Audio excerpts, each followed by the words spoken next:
There are large number of Indian or Western techniques of healing which may not have scientific data, but they work. And I have a personal experience. Many years ago, my wife developed lower backache. It was intense pain, excruciating pain. As usual, I took her to a neurologist. They did MRI and everything is fine, there is no problem, but poor thing, she was I'm really… glad you were not a spinal surgeon, otherwise you would have done it. Then my brother-in-law suggested that I should take her to see a acupuncture specialist. As a doctor, it was a bit embarrassing for me to go to somebody.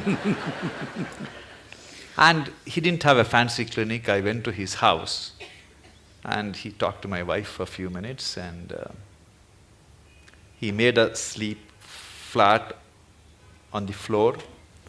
And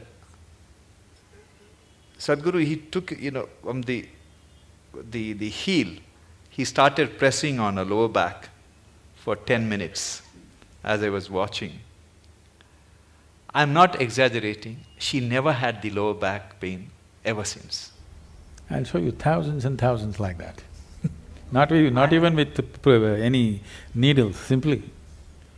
I was so fascinated because he cured my wife and he did something which I couldn't do it for 32 years. She was fine. There are many ways of treating people, and as professionals, we have to respect all the ways of treating. Definitely, I would say allopathic system is at its best when there's an emergency. When there is time, definitely other systems are way better if you ask me, in many ways. Particularly, this is something hardly known to people. In southernmost part of India, largely in Tamil Nadu, we have what is called a Siddha Vaidya. It's a most incredible medical system, so comprehensive. There are over 300,000 formulations. I don't think even modern pharmacopoeia has that. Over 300,000 formulations elaborately written down. And the fundamental difference between Ayurveda and Siddha is, Ayurveda is herb-based, Siddha is elemental. The only thing is, the skill level that it demands from the doctor is a challenge in modern world. This is something that you have to live, then only it works. The person who administers it is as important as what is administered. Who administers it? You're talking about touch, so who administers it is important, not just what is administered.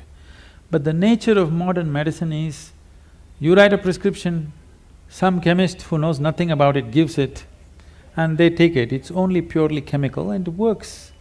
But when there are chronic ailments, if there is infection, killing it with whatever, chemical bombing it is the way to do it.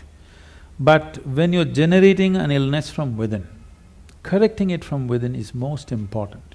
If there's an emergency, you have to intervene more aggressively, that's different. But these systems have such a comprehensive knowledge about health and well-being. But the problem is, it needs a lifelong involvement and dedication to become something good with this kind of system. It is not something that you can acquire as a profession and do it. Always it was seen as a sacred duty that you can actually… See, I want everybody to think about it, and I'm sure many times you're facing this within yourself. It is not a prescription, it is not a surgery, it is not something. It's a person's life, whether he lives or dies. I mean, your existence, it's not a… it is not a case, it is not a statistic. For that person, it is the only life that he has. This needs far more deeper attention than just being handled as a profession. I think that sense of dedication and involvement, individual doctors might have grown into it, but still that's not there as a culture, that is not there It should not be seen as a profession, that's what I'm saying. Yes, of course, monetary requirements are there, that will happen, that's a different thing. But first of all, it must be seen as a certain commitment and a certain privilege that you are able to either end or extend somebody's life is not a small privilege.